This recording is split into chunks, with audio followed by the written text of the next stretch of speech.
জুলাই সনদে যদি note of dissent থাকে, সবগুলো দলের নোট অফ ডিসেন্ট রয়েছে, আমাদেরও দুই একটা ইস্যুতে নোট অফ ডিসেন্ট আছে, তাহলে আসলে কোনো জিনিসই তো আসলে বাস্তবায়ন হবে না।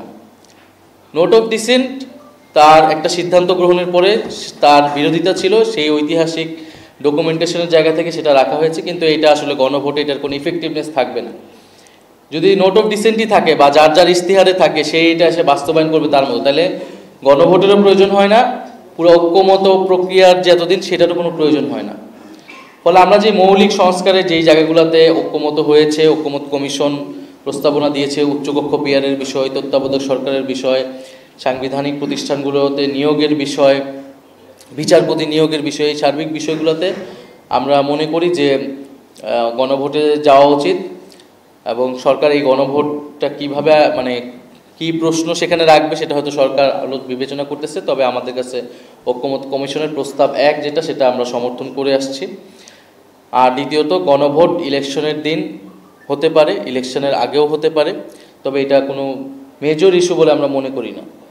বরং এই ইস্যুতে আসলে বিরোধিতা বা তর্কের জায়গা নেই, বরং এটা সরকারের উপর ছেড়ে দেওয়া উচিত, নির্বাচন কমিশনের উপর ছেড়ে দেওয়া উচিত, তাদের ক্যাপাসিটি কতটুকু আছে আইন শৃঙ্খলা থেকে শুরু করে।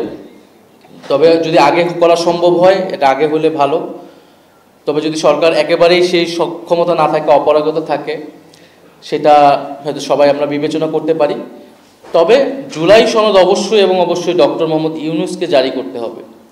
জুলাই সনদ যদি প্রেসিডেন্ট, তথাকথিত প্রেসিডেন্ট যিনি আছেন তার থেকে জারি হয়, প্রেসিডেন্ট অফিস থেকে জারি হয়, তাহলে এই জুলাই সনদের কোনো আইনি এবং রাজনৈতিক ভিত্তি তৈরি হবে না, বরং জুলাই গণ অভ্যুত্থানের নামে, জুলাই গণ অভ্যুত্থানের আকাঙ্ক্ষার বিরুদ্ধে কফিনে তার শেষ পেরেক মারা হবে। এটি যদি প্রেসিডেন্ট চুপ্পু এই আদেশ যায়, তার কোনো ধরনের রাজনৈতিক ইভেন কি আইনি সাংবিধানিক বৈধতাও নেই এই ধরনের কোনো আদেশ জারি করার।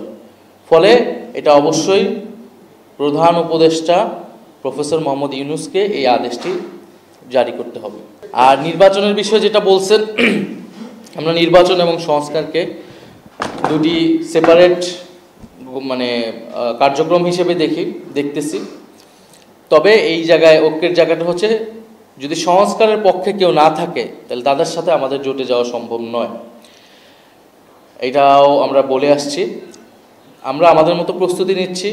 যদি আমরা দেখি যে আমাদের যে মৌলিক দাবিগুলো রয়েছে, সংস্কার এবং বাংলাদেশকে নতুনভাবে গড়ে তোলা, আওয়ামী ফ্যাসিবাদ থেকে একেবারে বাংলাদেশকে বের করে আনা, বৈদেশিক আধিপত্যবাদ থেকে বের করে আনা এবং একটা অন্তর্ভুক্তিমূলক গণতান্ত্রিক বাংলাদেশ, এই দাবিগুলোর সাথে যদি আমরা দেখি যে কাছাকাছি আছে, এইরকম দলের সাথে আমাদের যদি ঐক্যবদ্ধ হতে হয় বা কোনো ধরনের সমঝোতায় যেতে হয়, তাহলে সেটা আমরা বিবেচনা রাখবো। সেই দরজাটা আমাদের জন্য খোলা আছে, কিন্তু এখনই কিন্তু কোনো সিদ্ধান্ত চূড়ান্ত হয় নাই।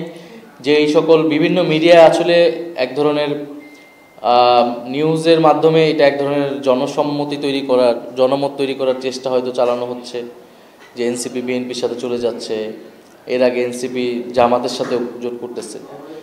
এই পুরো বিষয়টাই এখন সংস্কারের বিষয়ে আমরা দলগুলোর অবস্থান দেখব, নির্বাচন ইস্যুতে দলগুলোর অবস্থান দেখব, সেই বিষয়ে তারপরে আমরা সামগ্রিকভাবে সিদ্ধান্ত নেব।